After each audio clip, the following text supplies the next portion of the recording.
वसुदेवसुतं देवं कंसचाणूरमर्दनं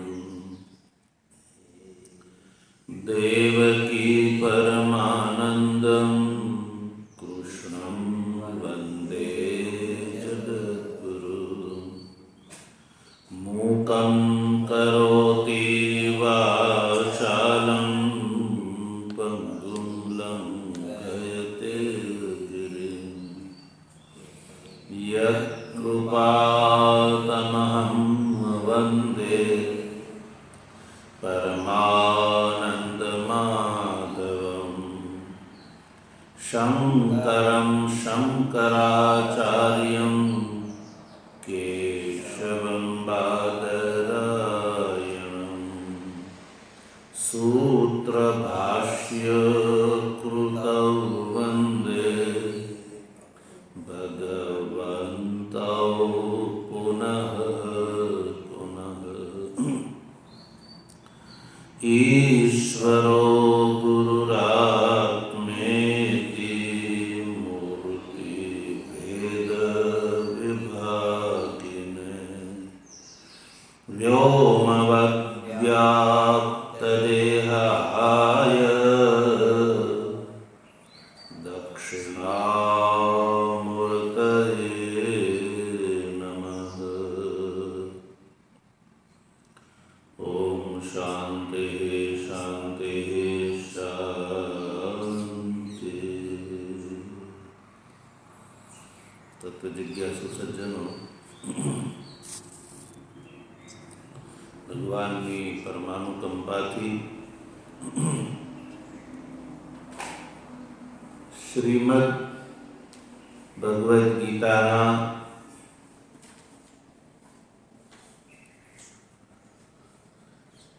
સાંખ્ય યોગ નામના બીજા અધ્યાયના 18મા શ્લોકનો વિચાર કરી રહ્યા છીએ.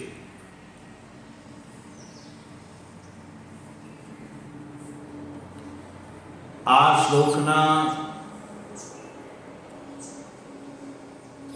પૂર્વાર્ધના 2 ચરણ અને ઉત્તરાર્ધનું પ્રથમ ચરણ, આમ 3 ચરણનો આપણે વિચાર કરી ચૂક્યા.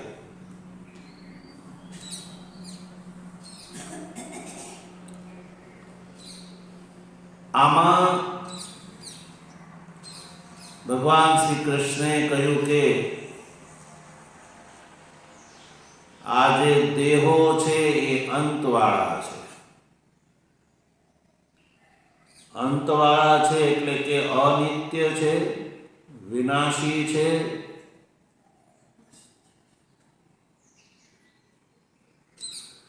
અને આત્મા જે છે એ શરીરી છે, અનાશી છે, નિત્ય છે અને અપ્રમેય છે, એવું કહ્યું.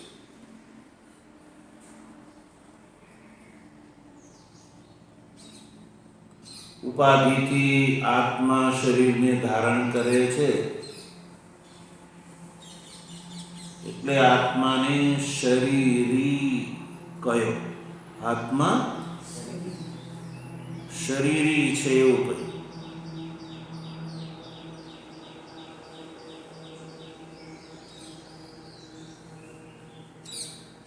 આત્માનો ને દેહનો ધાર્ય ધારક ભાવ સંબંધ છે. કેવો?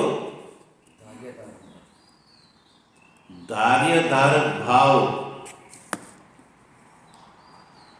આત્મા શરીરનો ધારક છે અને શરીર છે એ ધાર્ય છે. ધારયિતુમ યોગ્યમ ધાર્યમ. આત્મા અનાશી છે અને નિત્ય છે.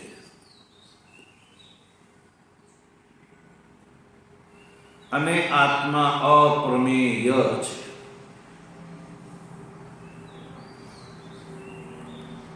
અનાશી અને નિત્ય એ બેઉ યદ્યપી એક સરખા લાગે છે, પણ ભાષ્યકારે એની પણ સ્પષ્ટતા કરી દીધી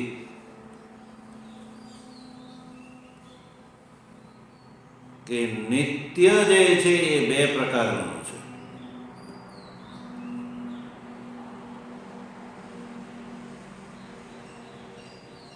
શરીર વિદ્યમાન હોવા છતાં પણ વ્યાધ્યાદિથી પરિણિત થઈ જવું એ પણ એક નાશ છે. એટલે એ નાશ ન ગ્રહણ થઈ જાય. બંને પ્રકારનો નાશ આત્મામાં ગ્રાહ્ય નથી, એટલે અનાશી અને નિત્ય એવું કહ્યું.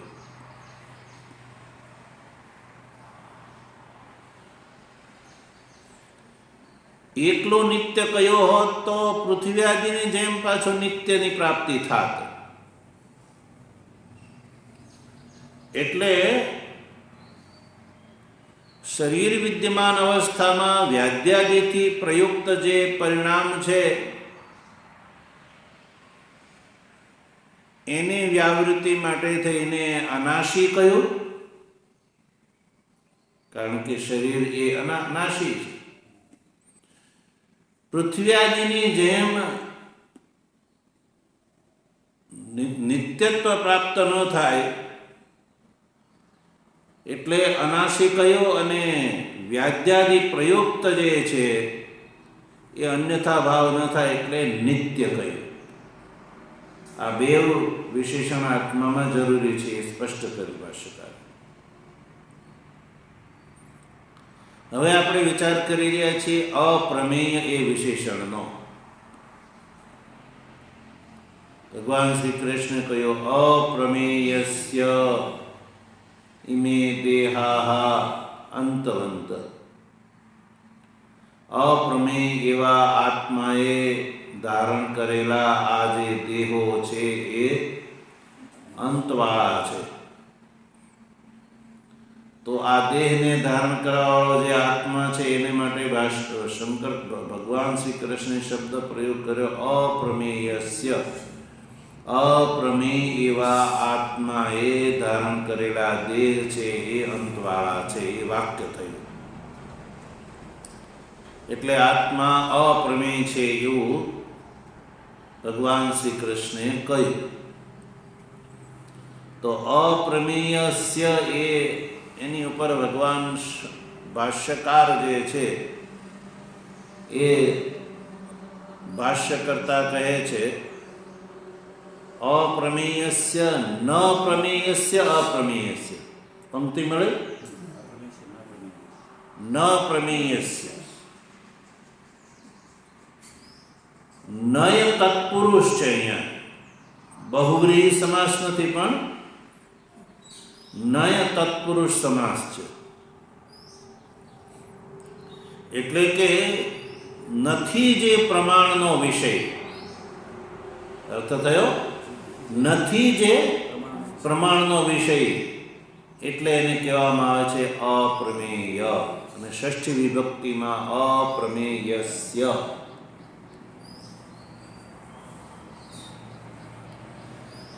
अर्थात कि प्रत्यक्षादि प्रमाणे ही अपरिच्छेद्यस्य इत्यर्थः.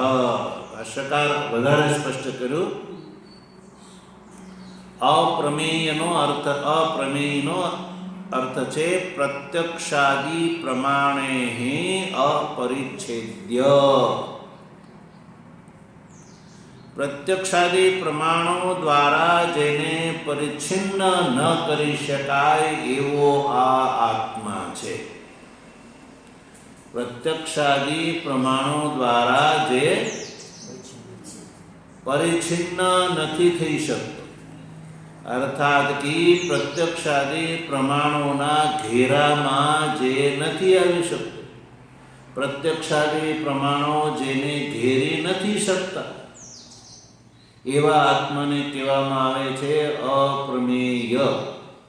ષષ્ઠી વિભક્તિમાં અપ્રમેયસ્ય. પણ આપણે પ્રથમાનો વિચાર કરીશું. અપ્રમેય આત્મા છે, અપ્રમેય અર્થાત કે પ્રત્યક્ષાદિ પ્રમાણોનો અવિષય, પ્રત્યક્ષાદિ પ્રમાણો દ્વારા જેને માપી ન શકાય. તો અપ્રમેય શબ્દનો આવો અર્થ કર્યો ભાષ્યકારે કે પ્રત્યક્ષાદિ પ્રમાણો દ્વારા જેને માપી ન શકાય, ઘેરી ન શકાય, એને કહેવામાં આવે અપ્રમેય. ભાષ્યકાર આની પર શાસ્ત્રાર્થ કરે છે, વિચાર કરે છે. આ જે વિશેષણ છે એ વિચારણીય છે, એટલે વિચાર કરે. જો આગળ પંક્તિમાં જોયું, અપ્રમેય ઉપર ભાષ્યકાર શાસ્ત્રાર્થ કરે છે. શા માટે શાસ્ત્રાર્થ કરે છે? ચર્ચા કરે છે એટલા માટે કે સંસારમાં કોઈ પણ વસ્તુ સામાન્યતઃ આપણે માનીએ છીએ કે અપ્રમેય હોય નહીં. બધી જ વસ્તુ પ્રમેય જ હોય. પ્રત્યક્ષાદિમાંથી કોઈ પણ એક પ્રમાણથી તો પ્રમેય પરિચ્છેદ્ય હોય જ. આત્માની વાત છે તો ચાલો પ્રત્યક્ષ આંખથી નથી જોઈ શકાતો, એટલે જ અનુમાનનો વિષય પણ નથી, અને એટલે જ ઉપમાનનો પણ વિષય નથી, અને એટલે જ અર્થાપત્તિના અનુપલબ્ધિ પણ પ્રમાણેમાં કામ કરતા નથી. પણ આત્માના અસ્તિત્વમાં શાસ્ત્ર પ્રમાણનો તો સ્વીકાર કરેલો છે. શાસ્ત્ર તો પ્રમાણ છે, તો પછી અપ્રમેય કેવી રીતે કહી શકાય? ને અપ્રમેયનો અર્થ છે શાસ્ત્ર પ્રમાણથી પણ જે પરિચ્છિન્ન ન હોય એવો. અપ્રમેયથી અભિપ્રાય છે શાસ્ત્ર પ્રમાણની પણ જેમાં પ્રવૃત્તિ નથી. આ જ્યારે વાત આવી ત્યારે શંકા ઊભી થઈ કે તમે એવું કઈ રીતે કહી શકો? ચાલો પ્રત્યક્ષાદિ પ્રમાણની પ્રવૃત્તિ ન હોય, પણ શાસ્ત્ર પ્રમાણની તો પ્રવૃત્તિ છે જ. નહીં તો પછી જો શાસ્ત્ર જેમાં પ્રમાણ ન હોય તો એ વસ્તુ જે છે એ કેવી રીતે સ્વીકારી શકાય? એ વસ્તુ હશે જ નહીં સંસારમાં. એટલે આવો પ્રશ્ન ઊભો થઈ શકે છે. એટલે ભાષ્યકાર આ વાતને ઉહાપોહપૂર્વક સ્પષ્ટ કરે છે. એટલે જો શંકા, નનુ આગમેન આત્મા પરિચ્છિદ્યતે પ્રત્યક્ષાદિના ચ પૂર્વમ. આ શંકા છે. કોઈ એમ કે કેમ આગમથી તો આત્માનો પરિચ્છેદ કરી શકાય છે. આગમ એટલે શાસ્ત્ર. શાસ્ત્ર તો આત્માના અસ્તિત્વમાં પ્રમાણ છે, એ તો બધાએ સ્વીકારેલું છે. આત્માના અસ્તિત્વમાં એકમાત્ર પ્રમાણ શું છે? શાસ્ત્ર છે. શાસ્ત્ર યોનિત્વાત એવું તો વ્યાસજીએ પણ કહ્યું છે કે આત્મા શાસ્ત્ર પ્રમાણક છે. સર્વે વેદા યત પદમ આમનંતી, એ કઠોપનિષદ પણ કહે છે. બધા જ વેદો જેનું વર્ણન કરે છે. વેદેશ્ચ સર્વૈરહમેવ વેદ્યો, આ ગીતા વચન પણ કહે છે કે વેદ દ્વારા એકમાત્ર હું જ જાણવા યોગ્ય છું. તો શાસ્ત્ર વેદ્યત્વ આત્મામાં છે. આત્મા શાસ્ત્ર દ્વારા જ વેદ્ય છે. તો તમે આ આત્મા આગમ અપરિચ્છેદ્ય એટલે આગમનો વિષય નથી એવું કઈ રીતે કહી શકો? આ પ્રશ્ન છે. એ પ્રશ્નકર્તાનો અભિપ્રાય છે કે નનુ આગમેન આત્મા પરિચ્છિદ્યતે, આગમથી આત્માનો પરિચ્છેદ થઈ શકે છે. અર્થાત આત્મા આગમનો વિષય છે આગમનો વિષય નથી એવું તમે કઈ રીતે કહી શકો? અને પ્રત્યક્ષાદિના ચ પૂર્વ, પ્રત્યક્ષાદિ જે છે એ તો આગમની પહેલા છે. આગમ પ્રમાણ પહેલા કોની પ્રવૃત્તિ થઈ છે? પ્રત્યક્ષાદિ પ્રમાણની.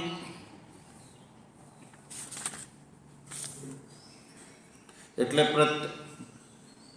પ્રશ્નકર્તાનો અભિપ્રાય છે કે શ્રુતિ, સ્મૃતિ અને સૂત્ર એ ત્રણેય આત્માનું વર્ણન કરે છે. તો પછી આત્મા આગમ અપરિચ્છિદ્ય તમે કઈ રીતે કરી શકો? એટલે આગમનો વિષય આત્મા બધાએ માનેલો છે. વેદાંત શાસ્ત્રમાં શ્રુતિ, સ્મૃતિ અને સૂત્ર ત્રણેય આત્માને આગમનો વિષય માને છે. અને જેમ આગમનો વિષય છે એમ મનનો પણ વિષય છે. મનનો પણ વિષય છે. જેમ સુખાદી છે એ મનના વિષય છે કે નહીં? સુખ દુઃખનો અનુભવ શેના દ્વારા થાય છે?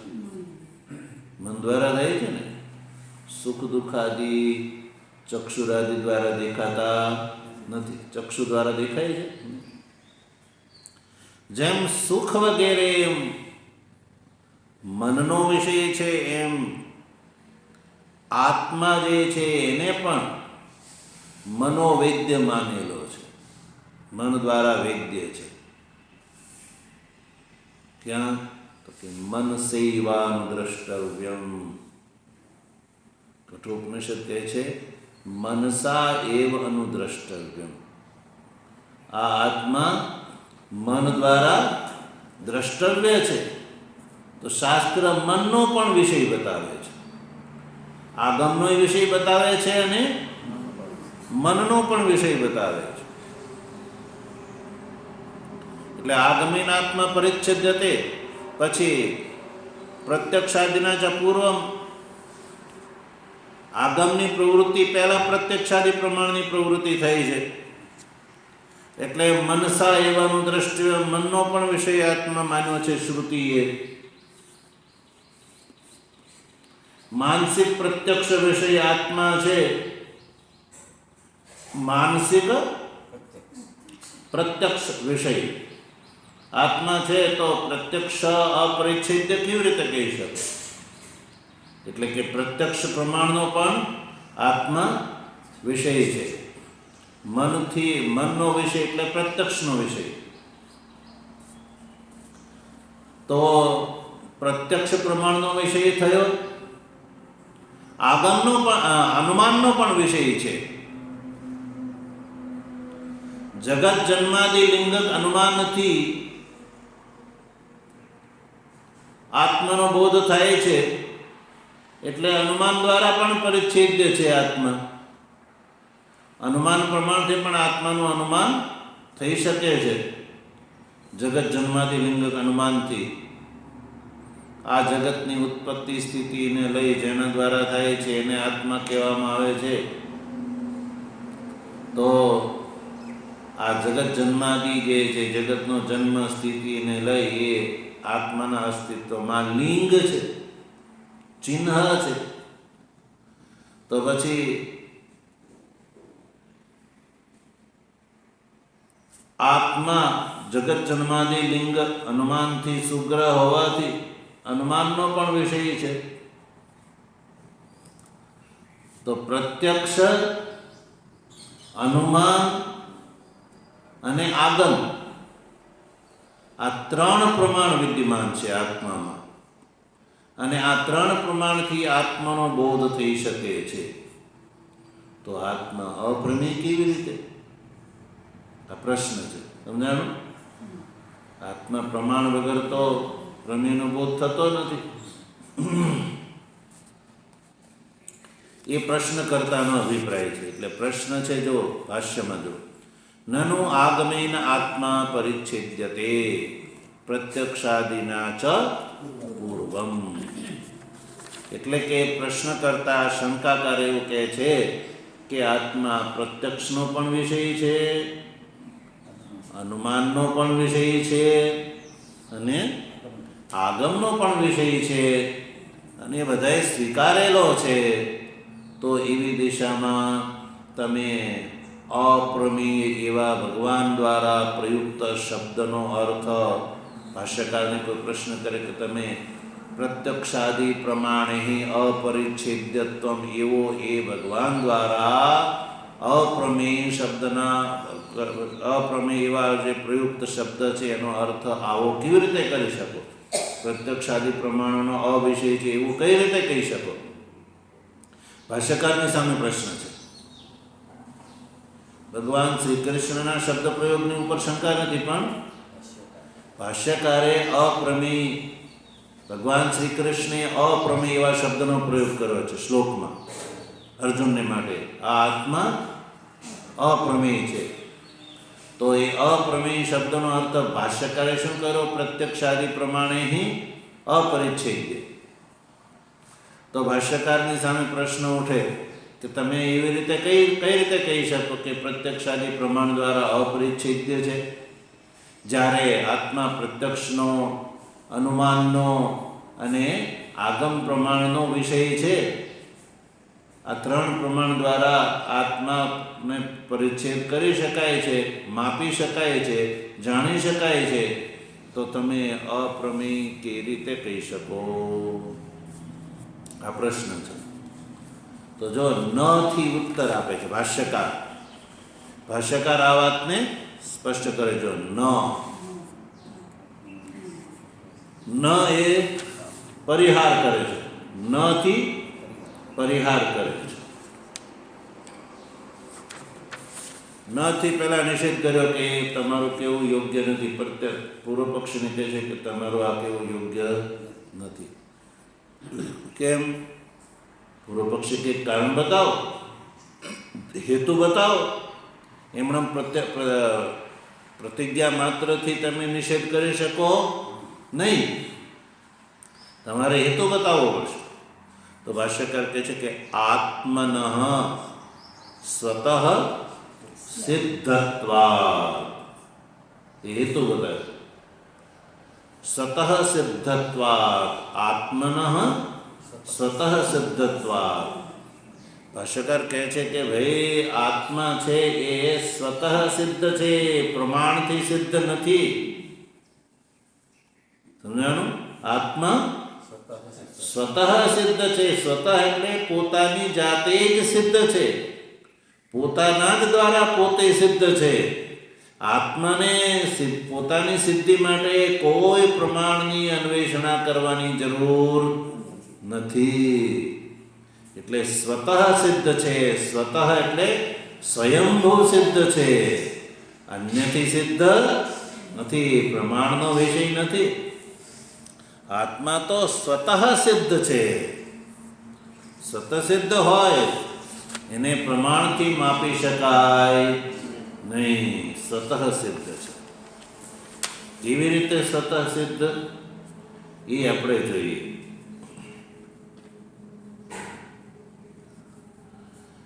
જો પ્રત્યક્ષ પ્રમાણ, અનુમાન પ્રમાણ અને આગમ પ્રમાણ, આ ત્રણ પ્રમાણ છે ને, એ ત્રણેય પ્રમાણનો જ્યારે વ્યવહાર કરવામાં આવે છે, સમજો, પ્રત્યક્ષ પ્રમાણ, અનુમાન પ્રમાણ અને આગમ પ્રમાણનો જ્યારે વ્યવહાર કરવામાં આવે છે, તો વ્યવહાર થતા એ પહેલા આત્મા સ્વતઃ સિદ્ધ છે. પ્રત્યક્ષાદિ પ્રમાણના વ્યવહાર, પ્રત્યક્ષાદિ પ્રમાણની પ્રવૃત્તિ થાય એ પહેલા, પ્રત્યક્ષાદિ પ્રમાણનો વ્યવહાર થાય એ પહેલા આત્મા સ્વતઃ સિદ્ધ છે. અને એટલે જ પ્રત્યક્ષાદિ પરિચ્છેદ્ય આત્મા નથી. પ્રત્યક્ષ પ્રમાણથી જે વસ્તુને સિદ્ધ કરવામાં આવે તો એ સિદ્ધ કરવાવાળો કોણ? કે જે પ્રત્યક્ષ પ્રમાણની પૂર્વમાં છે. એટલે કહ્યું કે આત્મા એનાથી પહેલા વિદ્યમાન છે, એટલે સ્વતઃસિદ્ધ છે. સમજીએ વિશેષ રૂપથી. જેવી રીતે ઘટ વગેરે પદાર્થ છે, ઘટ પટ વગેરે પદાર્થ છે, એ છે કે નહીં? ઘટ પટ મઠ વગેરે આત્માથી ભિન્ન સંપૂર્ણ સંસારના પદાર્થો છે, એને પ્રમાણથી જ તમે સિદ્ધ કરી શકો. આત્માથી ભિન્ન સંસારના ઘટપટાદી જે કંઈ પદાર્થ છે એ પ્રમાણ પહેલાં તમને એનો બોધ થતો નથી. જેવી રીતે ઘટાદી છે એ ચક્ષુરાદિ પ્રમાણના વ્યાપાર પછી જ એની સિદ્ધિ છે. ઘટપટાદી પદાર્થ છે એ ચક્ષુરાદિ વ્યાપારના ચક્ષુરાદિનો વ્યાપાર થયા પછી જ એ પદાર્થની સિદ્ધિ છે. દાખલા તરીકે તમારી પાછળ ઘડો પડ્યો છે, તો તમે ઘડો છે એવું કહી શકશો જોયા વગર? જોયા વગર કહી શકશો કે ઘડો છે એમ? પણ ઘડો છે એવું ક્યારે તમે કહી શકો? ચક્ષુથી જોયા પછી. એ પહેલાં ઘડાની સિદ્ધિ છે નહીં. ચક્ષુથી જોયા પછી તમે શું કહેશો? ઘટો અસ્તિ, પટો અસ્તિ, ઘટ છે, પટ છે, એવું તમે કહો. તો જે પ્રમાતા છે, પ્રમાતા એટલે જાણવાવાળો, પ્રમાતા એટલે જાણવાવાળો, એ પ્રમાતા જે છે એ આગમાદિ પ્રમાણના વ્યાપાર પહેલાં સિદ્ધ થાય છે. આગમાદિ પ્રમાણના વ્યવહાર પહેલાં સિદ્ધ થાય છે. દાખલા તરીકે ઘડો છે એવું તમે પ્રત્યક્ષ પ્રમાણથી સિદ્ધ કર્યું, પણ પ્રત્યક્ષ પ્રમાણનો વ્યાપાર પ્રયોગ કરવાવાળો જે ઘડાને જાણવાવાળો પ્રમાતા છે, પ્રમાતા, એ પ્રત્યક્ષ પ્રમાણનો વ્યાપાર થતાં પહેલાં સિદ્ધ છે. પહેલાં પ્રમાતા હોય તો જ એ પ્રમાણનો પ્રયોગ પ્રમેયને જાણવા માટે કરે. પ્રમાતાની સિદ્ધિ પ્રમાણના વ્યાપારની પહેલાં સિદ્ધ થાય છે. પ્રમાતા હોય તો જ પ્રમાણનો વ્યવહાર કરે, પ્રમાણ દ્વારા પ્રમેયને જાણે. એટલે પ્રમાણની પ્રવૃત્તિ પહેલાં પ્રમાતા વિદ્યમાન હોય છે. કારણ કે પ્રમાણનો વ્યાપાર શેને આધીન છે? પ્રમાતાને આધીન છે. પ્રમાણનો વ્યાપાર પ્રમાતાને આધીન છે. અને કર્તા છે એ પ્રમાતા છે, અને પ્રમાણ છે એ કરણ છે. પ્રમાતા કર્તા છે, પ્રમાણ છે પ્રમાણ છે એ કરણ છે. તો પ્રમાણ છે કરણ છે. જેવી રીતે સમજો, તમારે કોઈ વૃક્ષની શાખા કાપવી છે, વૃક્ષની શાખા કાપવી છે, તો શું જોશે? સૌથી પહેલાં કુલાડી જોશે. કુલાડી, કુલાડી શું છે? કરણ છે. કુલ્હાડી શું છે? કરણ છે. તો કાપવા વાળો જે છે, કાપવા વાળો જે છે એ કર્તા છે. કાપવાની ક્રિયા જે કરે એને કહેવામાં આવે કાપવા વાળો કર્તા. કર્તા જે છે, દેવદત્ત નામનો વ્યક્તિ કર્તા છે, જેને લાકડું કાપવું છે, લાકડું કાપવાની ઈચ્છા છે, તો એ સૌથી પહેલાં પ્રયોગ શેનો કરશે? કુલાડીનો, કરણનો. એટલે કુલાડી લાવશે તો કુલાડી શું થઈ? કરણ. અને કાપવાવાળો શું થયો? કર્તા. તો કરણનો વ્યાપાર જ્યારે થાય એ પહેલા કર્તા હોવો જોઈએ. કાપવાવાળો જે છે એ પહેલા સિદ્ધ થાય છે. કરણના વ્યાપારની પહેલા સિદ્ધ થાય છે. કરણ વ્યાપાર જે છે છેદન વગેરે, કરણનો વ્યાપાર છે છેદન, એની પહેલા તક્ષાદી કાપવા વાળો જે કર્તા છે એ પહેલા છે, એ કર્તાને આધીન છે. કરણનો વ્યાપાર એ કર્તાને આધીન છે. તો કરણનો વ્યાપાર કર્તાને આધીન છે એટલે કરણ જે છે એની પહેલા કર્તા સિદ્ધ થાય છે. કરતા ન હોય તો કરણનો વ્યાપાર કરે કોણ? એમ પ્રમાતા જો પહેલા ન હોય તો પ્રમાણનો વ્યાપાર કરે કોણ? એટલે અહીંયા આત્મા પ્રમાતા છે. આત્મા પ્રમાતા છે. તો એવા પ્રમાતા આત્મા એ પ્રમાણનો પરિચ્છેદ, પ્રમાણ દ્વારા એનો પરિચ્છેદ કઈ રીતે કરી શકાય? કુલાડીથી કઈ કરતા સિદ્ધ થતો નથી. કાપવા વાળો તો કુલાડીનો વ્યાપાર ન હોય તોય રહેવાનો છે. એટલે કે એમ થયું કે આત્મા પ્રમાતા છે એટલે એ પ્રમાણ દ્વારા એનો પરિચ્છેદ કરી શકાય નહીં. સમજાણું? એટલે પ્રમાતા જે છે એ પ્રમાણના વ્યાપારની પહેલા સિદ્ધ છે. એટલે ભાષ્યકારે બિલકુલ બિલકુલ યોગ્ય કહ્યું. શું કહ્યું? ઉત્તર આપ્યો, આત્મન સ્વતઃ સિદ્ધત્વા. આત્મા છે એ સ્વતઃ સિદ્ધ છે. પ્રમાણથી એની સિદ્ધની, પોતાની સિદ્ધિની જરૂર નથી. એ તો સ્વતઃ સિદ્ધ છે. પોતાની સિદ્ધિ માટે એને પ્રમાણની જરૂર નથી. આત્માની સિદ્ધિ પ્રમાણને આધીન નથી. એટલે એ દ્રષ્ટિથી ભાષ્યકારે સમાધાન કર્યું. હવે આ જે આત્મના સ્વતઃ સિદ્ધત્વાદ છે ને એ સંગ્રહ વાક્ય છે. પહેલા સૂત્રબદ્ધથી એક જ સૂત્રમાં ઉત્તર આપ્યો. ભાષ્યકારે પૂર્વ પક્ષીને એક સૂત્રબદ્ધ ઉત્તર આપ્યો કે સ્વતઃ સિદ્ધત્વાદ આત્મના. આત્મા સ્વતઃ સિદ્ધ છે એટલે પ્રમાણથી એની સિદ્ધ થવાની જરૂર નથી. હવે એ જે છે ને એનું વિશેષ વિવરણ કરે છે. સૂત્રથી જે ઉત્તર આપ્યો ને એને વિસ્તારથી સ્પષ્ટ કરે છે. જો પંક્તિ જો, સિદ્ધેહી આત્મની, બરોબર, સિદ્ધેહી આત્મની પ્રમાતરી પ્રમિત્સોઃ પ્રમાણ અન્વેષણા ભવતી.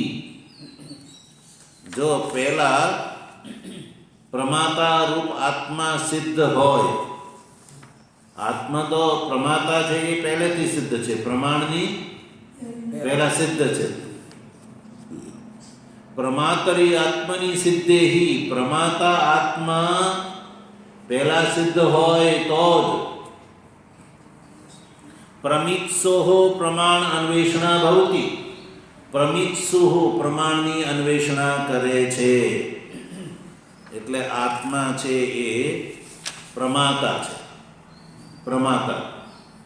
હવે જ્યારે એને કોઈ વિષય જોવો હોય, પ્રમાતાને પ્રમેયનું જ્ઞાન કરવું હોય, પ્રમાતાને પ્રમેયનું જ્ઞાન કરવું હોય તો એ કોની અન્વેષણા કરે છે? પ્રમાણની અન્વેષણા કરે છે. એટલે પ્રમાતા જે છે એને જ્યારે પ્રમાણને પ્રમેય જાણવાની ઈચ્છા હોય તો આપણે એમ કહીશું પ્રમિત્સુઃ. પ્રમિત્સુ એટલે જાણવાની ઈચ્છા વાળો, પ્રમિત્સુઃ. પ્રમિત્સુ જે છે એને કોઈ વિષય જાણવો હોય ત્યારે એ પ્રમાણની અન્વેષણા કરે છે. તો પ્રમાણની પ્રવૃત્તિ પહેલા પ્રમાતા સિદ્ધ થાય છે, એ વાત સ્પષ્ટ કરી. એટલે પ્રમાતા રૂપ આત્મા સિદ્ધ થતા જ પછી પ્રમિત્સુ એટલે પ્રમાણનું જેને જ્ઞાન, પ્રમેયનું જેને જ્ઞાન કરો છે એ પ્રમાણની અન્વેષણા કરે છે.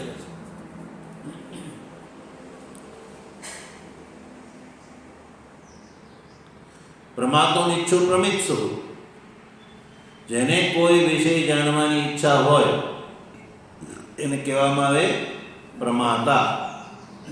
ઈચ્છુક હોય એટલે પ્રમિત્સુ, ઈચ્છાવાળાને કહેવામાં આવે પ્રમિત્સુ.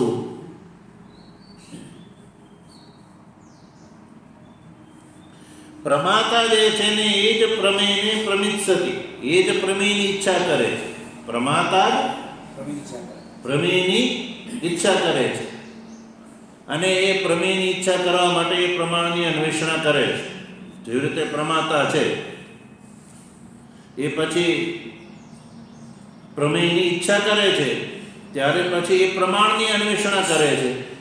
પ્રમાણ છે અહીંયા કરણ, પ્રમાણ છે કરણ અને પ્રમાતા છે કર્તા.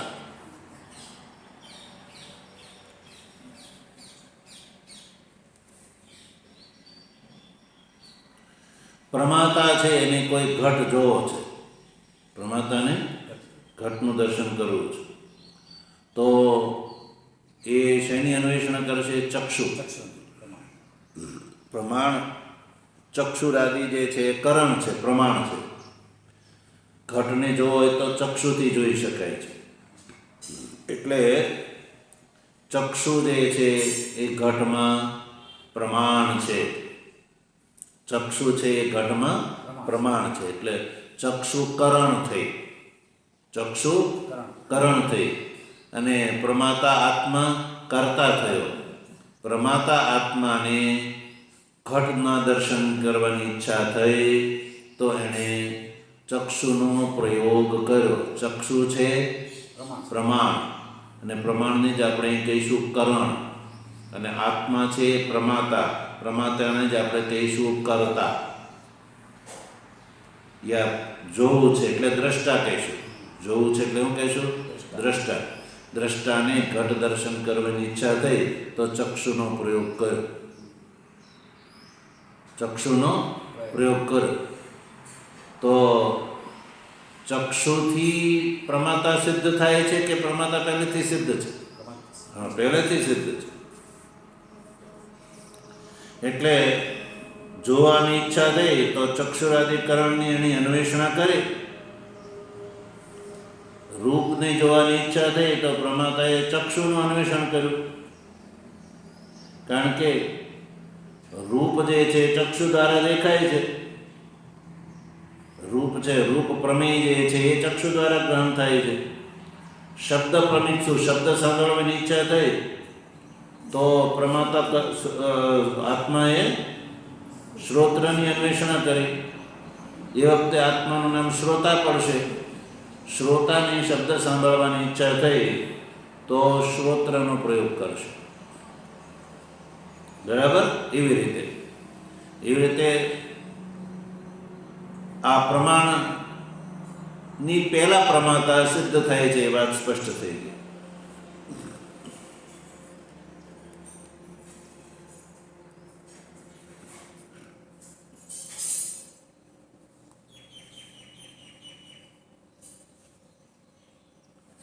તો આ રીતે ભાષ્યકારની જે પંક્તિ સિદ્ધેહી આત્મની પ્રમાતરી પ્રમિત્સો પ્રમાણ અન્વેષણા ભવતી.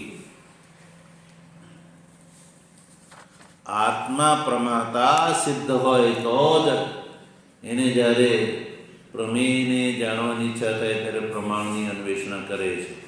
એટલે આત્મા તો પ્રમાણનો પ્રયોગ કરવા વાળો છે. આત્મા પ્રમાણનો પ્રયોગ કરવા વાળો છે.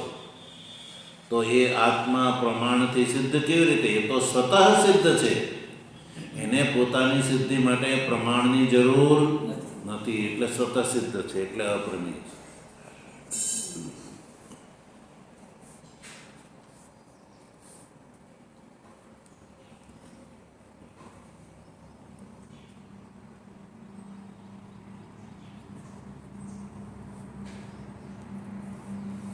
તો અહીંયા એક બીજી શંકા ઊભી થાય છે. પ્રમિત્સુ જે છે એ પહેલા જે આત્મા પ્રમાતા આત્મા છે, પ્રમાતા જે આત્મા છે એને જાણવા માટે પછી રૂપાદિ જે છે, રૂપાદિનો પ્રયોગ કરે છે. તો પ્રમાતા જે છે એ પણ પ્રમેયનો વિષય થઈ જાય છે. પ્રમાતા જે છે એ પણ પ્રમેયનો વિષય થઈ જાય છે.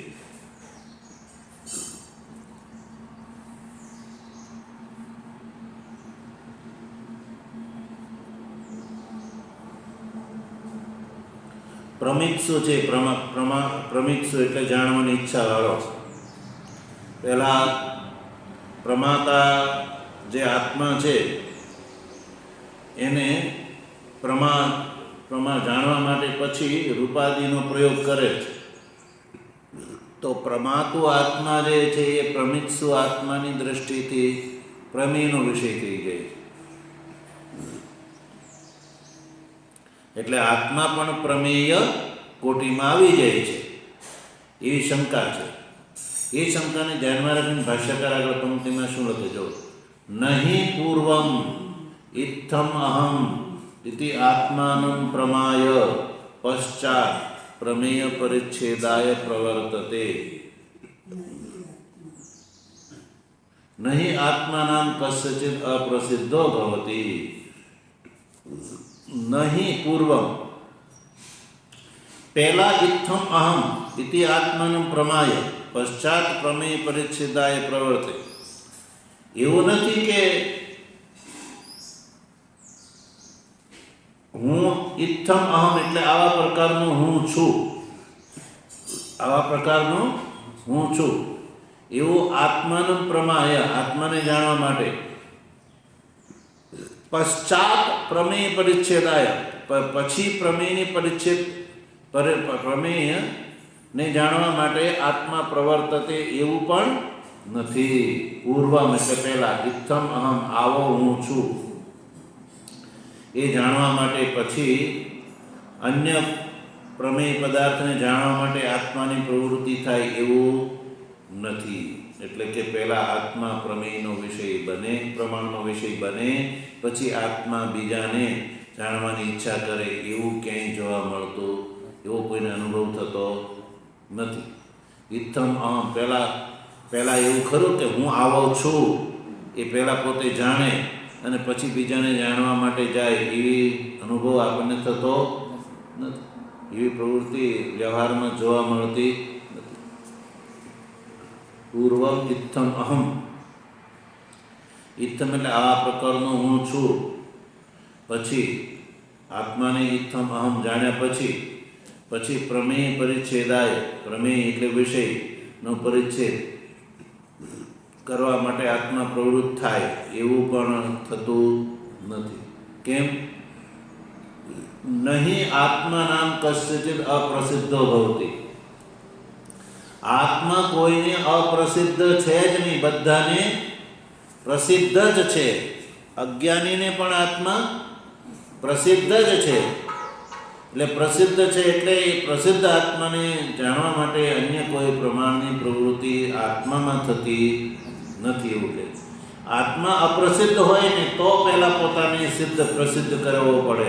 અપ્રસિદ્ધ હોય તો પોતાને પ્રસિદ્ધ કરે પછી પ્રમાણ પ્રવૃત્તિમાં પ્રવૃત્ત થાય, પણ એવું નથી. આત્મા જે છે એ સર્વ પ્રસિદ્ધ વસ્તુ છે. આ સંસારની અંદર કોઈ એવો દેહધારી જીવાત્મા નહીં હોય કે જે પોતે પોતાને ન જાણતો હોય. એટલે એ સતત સિદ્ધ છે, પ્રસિદ્ધ છે, અપ્રસિદ્ધ. અહમ અહમ રૂપથી એ પ્રસિદ્ધ જ છે. શાસ્ત્ર જે છે અંત્ય પ્રમાણ છે એવું આગળ કહે છે.